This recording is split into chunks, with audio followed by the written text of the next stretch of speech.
Good morning and welcome in everybody. As we transition to this morning update, I want to thank everybody who watched the short this morning on my walk to the gym. I've noticed the last 2 mornings by doing a short instead of an update before I go to the gym, the short within an hour and a half both days has already gotten over 1,000 views. Yesterday the short had over 2,000 views. So I'm just going to switch the way I do my content just a little bit as I walk to the gym in the morning. Usually around 8:30, 8:45 a.m. I'm going to do the short. And then when I get back home around 10 a.m., as you can see right now, I'm going to do the actual update in the morning. It'll be somewhere between 12 and 20 minutes, just depending on what we have to go through. And then it gives everybody the ability to get ready for work in the morning, whether you're waking up on Pacific Standard Time at 6 a.m. or it's 5:30 a.m. or 8:30 a.m. on the Eastern Standard Time Zone. Whether you're around the world, whether you're across the oceans, I think a 60-second short as you're getting ready for work and getting upon your day is a lot easier than watching a 15-minute update. So then you have that. Then you get the 15-minute update. Then you'll end up getting another short around noon or 1 o'clock on certain days because my son, when he's in therapy on Tuesday, Wednesday, and Thursdays, I will be doing a short as well around noon. So you're going to get 4 updates on 3 days a week and 3 on certain days at minimum because we'll be doing the lives at night still. So we'll go over XRP as it shattered right back through it hit 234 resistance, couldn't push past, failed to hold the 229 pivot, and came through the $2.22, which means we could be back testing right now a further drop. The fact that Ethereum, the gatekeeper, went all the way up to like 26.50 and then dropped $100 is not a good sign. The fact that Bitcoin reversed so quickly, not a good sign. The fact that there is a Chicago Mercantile Exchange, there's a CME gap at 91,800 that I personally believe will be filled by Bitcoin, and a fair value gap at $1.50 on XRP that I personally believe will be filled at some point. Makes me feel like there's a chance that this could roll the other way. Now, you never know if we can go up even higher or not. A key fact today is Purpose Investments will launch North America's first spot XRP ETF on June 18th, trading on the Toronto Stock Exchange under ticker XRPP, offering direct XRP exposure and tax benefits. That means XRPP on some of the exchanges, might end up getting a little bit of volatility to the upside because people are going to be confused between the ETF investments on the stock market and the XRPP on the exchanges. So that might get a little bit of volatility to the upside. So we'll see what happens there. But let me do the intro and then we're going to get into the chart for XRP. Good morning. 9:51 a.m. Eastern Standard Time on this Tuesday, June 17th, 2025. I'm XRP Future Millionaire, and I reside in the great state of Michigan. As you can see, XRP's right about $2.21. We've come right back down the old Mendoza line, which in current time sits right about $2.18.7. You fall below that, that opens up the drop from here down to about a 6.4% drop to $2.05. If you lose that, it initiates a further drop to $1.98, which is about 10% from here. And then ultimately, you could come as low as $1.82 and still hold an inverse head and shoulders. And at $1.82, that would be about 16.8%. And then if you come down and fill the gap from here, that's about a 31.8% drop, with the potential of coming all the way to $1.34 and remaining bullish to backtest the cup and handle that it initially broke out of to make this big parabolic spike to 340 or so. And that's about a 38.4% drop. Now, if we hold this line, you'd come up to about 242, assuming you get above 234, and that's about 10.9. Up to 265 is about 21.2. And then the $2.72 target, if this played true, is about 25%. So if you could get on top of all of that, then this is how you create that big bullish spike out of here. However, if you fall down and this continues to get beaten down, that's how you could turn this into a cause for concern. Right now, we're not sure yet. We're trying to see if we're going for rejection after a breakdown, because if we're going to have a death cross, this would be the rejection point. If we're going to come out and have a W reversal here, this would be the time to do it. We start looking across the market. We've got gold up only about $5, about 0.15%, but we've got a little bit of a breaker here. We've got silver up 1.94% and over $37 an ounce right now. It was up to 37.25 and then it went down to 36.50 roughly to try to back test. Let's see, it went up to 37.24, came back down to 36.72. So now we're going to see if we break out here. If we do, that's going to be a front runner to probably risk assets going down this morning if this plays out, which it's starting to. And then this would come up to approximately $37.60.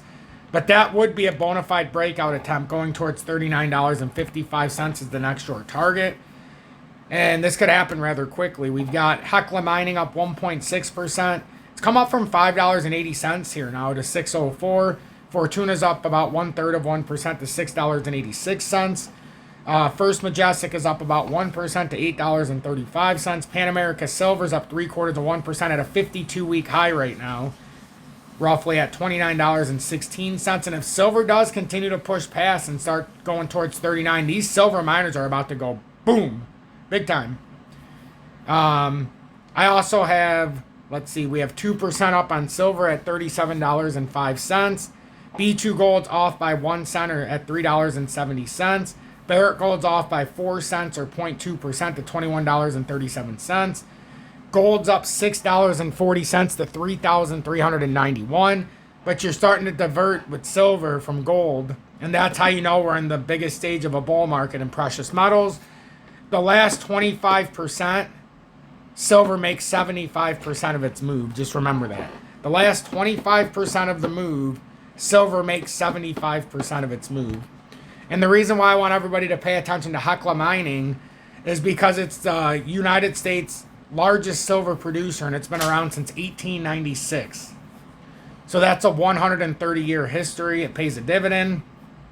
Looks good. Looks like it's getting ready for a parabolic spike, that it's been stuck in the same consolidation since the 1970s, which means we've been in a 50-year consolidation within a range from about $3.20 to about $8.80, $9. So we've been in that same range for the better part of 50 years. So at some point we're going to break. Silver's been in that same consolidation for about the same time. And now with silver, we're on an all-time cup and handle that we're breaking out of. And once it happens, and it's starting to right before our very eyes, it's going to be something spectacular. You can't even imagine. That cup and handle started all the way back in 1980. So we've been working on this pattern for 46 years, and you can very clearly, in my opinion, see a very clear cup and handle. If you go into the monthly, it's even clearer. You've got an all-time cup and handle. The handle is starting to break out. The technical target, if you measure the top of the cup, gets you up to $56 an ounce for silver.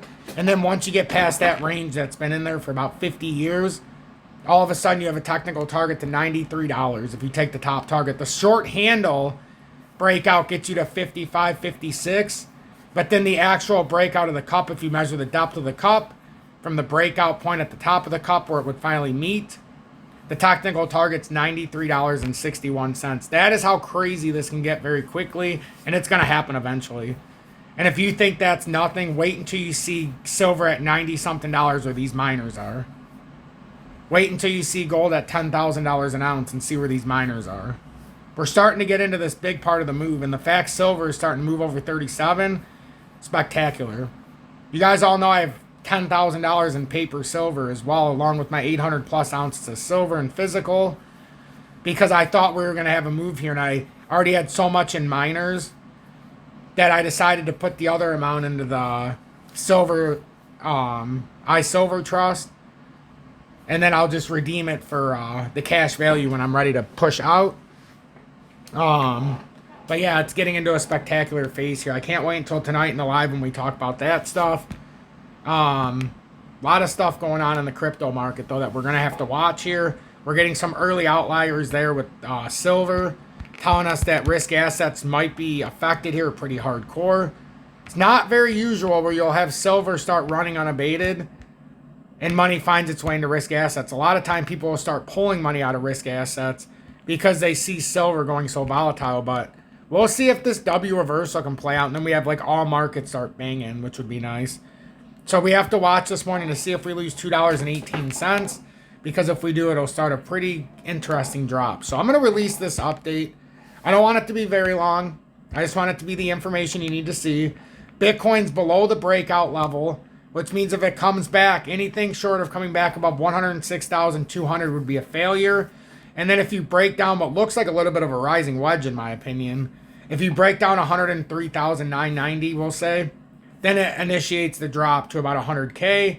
But I still think that 91,000 level is going to get hit. 91,800, that is the CME gap on Bitcoin. And I really feel like that's what we're trying to target. So we come up, head, come down, create this inverse right shoulder, and then we could have an inverse head and shoulders if this pattern plays out. But it needs to play out appropriately. So that's what I'm looking at. If Bitcoin finally breaks down to 91K, I'll be a very happy person, because then it'll fill that gap. But if it rises out of here, I'll still be happy, because it makes it easier to be a crypto influencer, especially with what I do. But with the increasing escalation in the geopolitical warfare, with the expansion with Iran sending more missiles into Israel, and just the propaganda that goes there, that could be an outlier of what's to come. When silver starts railing like this, I'm telling you, these markets are not right. Even with the push up yesterday, we talked about the fact that there is no volume. And we had a little swing trade, which, if I'm being honest, was it worth it? Probably not. I made $172. That's not a lot of money, especially when you have, 17,000 at risk, or 15,000. That's all liquid now. So my theta position was liquidated. My data position, my AMP position, with very minimal gains, because it started to fall back through. Now data right now is down 1.6%. And yesterday I capitalized because it did get up to 4.6%. Same thing with theta was up about 4%. AMP got up 3.7%. But once they started reversing back, there's no reason. Now VeChain's up 3.8 right now. ZIL's up 3.9, but that was from yesterday. So you see how this reversed back down as it updated. I'm glad it did that, so you could see what it was doing yesterday. Because now look how it came back through. So even with those minute pushes of 4 to 6%, it's already come back through, and these are not the greatest looking in my opinion. Take the elevator up, it's taking the stairs down, even in a short pattern. And it's done it since the top. This is all we've done and everything. We really did. This is a clear case of taking the elevator up and just taking the stairs down. Look at ICP back down to 527. Look at Quant about to break back below 100. This is telling us all we need to know. Really is. It really, really is. We're coming back down to a shit show point of view here, it looks like. We're going to have tremendous buying opportunities if this plays down like we're hoping. I'm just telling you right now. Tremendous buying opportunities. And if you wonder how serious I am about what happened with the rejection yesterday, all you need to know is I actually did sell DGB yesterday. It was painful. Very painful. But it came up here yesterday. I was up $470 on the day. And I looked at it and I said, if it comes through 8.4, I can't do it. Just because of the rotation. And I'll show you why 8.4 was so important to me yesterday. And now it comes a better opportunity, because now if it bounces back up and breaks this, now it's an even better opportunity, because then we know. So I've been just playing kind of the spot market. Yesterday was about a net profit of about $900 in totality. And I literally am just playing the spot back and forth. Because of LBank, I can trade DGB in spot again like it's nothing. It cost me on almost just over $17,000 sale. It cost me $48 in fees. So making $470 something, $40 in fees on the sell was net profit $430. So I'll take it, and that's all I'm doing right now, because I see the uncertainty. I'm just starting to play these markets like this now. I don't care. I will take these minute possessions. I will take these minute gains, but I'm having a blast, especially on Bitunix doing the trading, on the swing trading. But also LBank is so freaking cheap that it allows me to do it. So that's the way I'm doing this. So I'm XRP Future Millionaire. I appreciate each and every one of you. I hold a lot of stock in the fact that Ethereum's getting rejected again by that rising wedge. And eventually you get rejected so many times, I know it's eventually should come down to 2100 area. create that inverse right shoulder. So that's what I'm waiting for. You know, you can do whatever you want. You can play it the way you want. I'm very heavy in precious metals. I'm still looking at the stock I told you about with the quantum computing and the semiconductors. But it's not to where it needs to be yet. We're waiting for that uptrend tap for a reason. I know it got a parabolic spike yesterday, a little bit up to 450.